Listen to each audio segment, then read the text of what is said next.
بسم اللہ الرحمن الرحیم۔ بچوں پر نظر بد سے حفاظت کا دم کریں۔ حضرت عائشہ رضی اللہ تعالی عنہ فرماتی ہیں کہ ایک مرتبہ رسول اللہ صلی اللہ علیہ وسلم تشریف لائے اور ایک بچے کے رونے کی آواز سنی تو ارشاد فرمایا، تمہارے اس بچے کو کیا ہوا کہ یہ رو رہا ہے؟ تم لوگوں نے اس بچے پر نظر بد سے حفاظت کا دم کیوں نہیں کیا؟ نظر بد سے حفاظت کے لیے بچوں پر صبح و شام یہ مسنون کلمات پڑھ کر دم کریں۔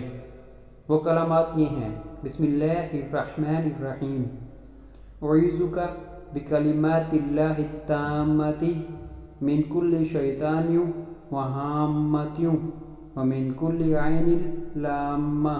ترجمہ: میں تمہیں اللہ تعالیٰ کے کلمات تامہ کی پناہ میں دیتا ہوں، ہر شیطان اور زہریلی بلا کے ڈر سے اور نظر بد کے شر سے۔ سبحان اللہ۔